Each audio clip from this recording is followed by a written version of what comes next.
What's good? Rickon here with another video about UT Austin. A lot of you guys have had some great questions about UT, so I'm going to make a few more of these videos. On today's video, I want to talk about where to live at UT. Now, in this video, I'm not going to go ahead and talk about living on campus.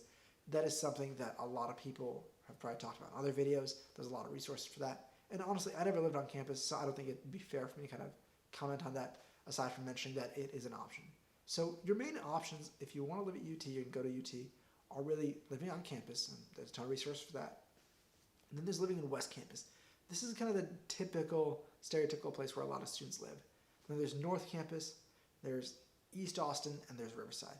So those are the major places that people live. I'll kind of talk about the pros and cons of each one of them. So starting off with on campus. Again, I'm not going to dive into too much detail because I never lived there, but you can always live on campus at a dorm. What's great about this is you're literally on campus, you're right there on the spot, and you have access to a meal plan. So those are kind of some really great perks. The last part of that is a lot of people, especially freshmen, will choose to live on campus so you get to meet with people. I never lived on campus even my freshman year. And there was times where my other friends were kind of hanging out on campus on meals, or they were at Jester late at night. And I wasn't part of that. So that's something to think about. That said, one of the downsides is it tends to cost more than most other options. So living on campus is one of the most expensive. You've got the least freedom, and you're definitely going to have a roommate for the most part. You can obviously get your own room, but again, that all adds to the cost of it.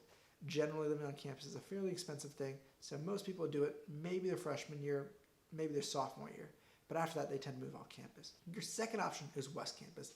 Now, this is where traditionally most students have lived. And I say traditionally because a lot of people are now moving to other places, but West Campus is great because it's walking distance campus. Anywhere in West Campus, you can usually get to campus with less than a 20-minute walk. It's perfect because if you still want to be part of that whole UT Austin environment, but you don't necessarily want to be on campus, you want your own place, there's some great options. Within West Campus, there's a lot of different ranges. So you can go with a very kind of student-type housing, which is like Castilian or Callaway, which are almost like dorms that are off campus. There's kind of a mid-range of larger, again, student-oriented buildings like the Block or any of the American campus buildings. These are traditional apartments, but they're kind of designed for students in the sense that each person is signing a lease for their own room. Each person might have their own bathroom. It's kind of set up in a way. It's all for students. There's going to be some common areas, things like that. And the last group in there is going to be one-off apartment buildings. I highly recommend those. They're usually owned by small companies or individuals, and those are often a great deal. So that's West Campus. I think some of the pros are you're really close to campus, which means you can sleep in and still get to your 8 a.m. on time. You can meet up with friends late at night. You can work with friends for study groups or whatever it might be late at night. If you have a bike or a scooter or a skateboard or whatever it is, you can get to campus really easily. You don't really have to worry about it. Some of the cons, though, are it is expensive. Aside from living on campus directly, living off campus in West Campus is probably the most expensive way to do it. Especially now, the price of West Campus has been going up quite significantly the past few years, and it's easy to spend a lot of money there. Secondly, parking is often a challenge. If you've got a car, West Campus is definitely a challenging place to park. You're going to easily spend $100 a month or so just for parking. Thirdly, it's loud. So a lot of fraternities and sororities are on West Campus. On a Friday, Saturday night, you're definitely going to hear a lot of that. So there are some downsides. Even if you're living in an apartment building that's not by those, you're still going to get a lot of that sound carrying over. There's going to be parties in these buildings. So just something to think about. And lastly, again, it is West Campus, so this is kind of the pros and cons of student living. So you're going to be with a lot of students, which is great, but you're also going to be with a lot of students, which means that if you want to get to bed early on a Saturday night, that's not going to happen. So that's something to think about with West Campus. The second area we're going to talk about is North Campus or Hyde Park.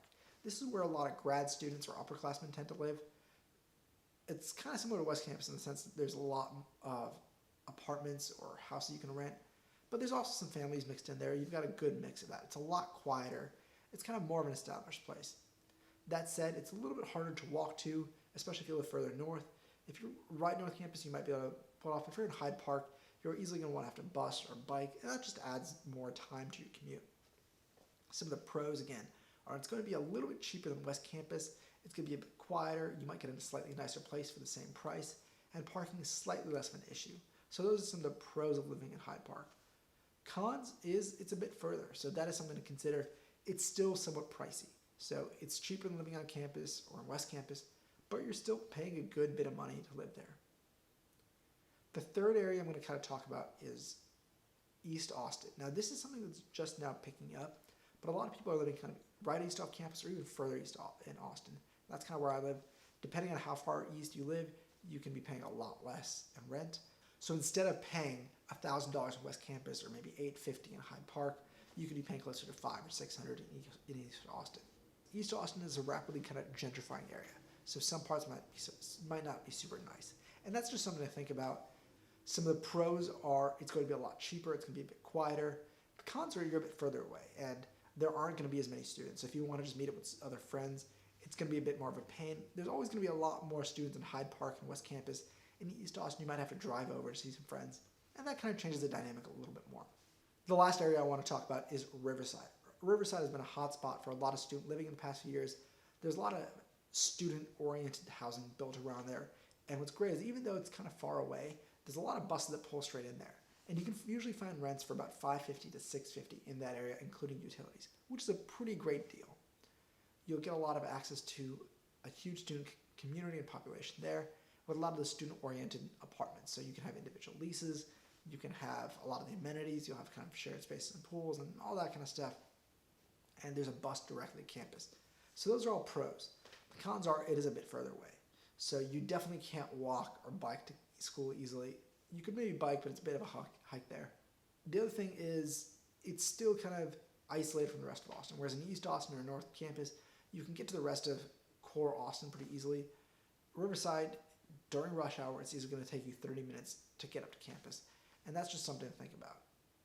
So those are kind of the main areas.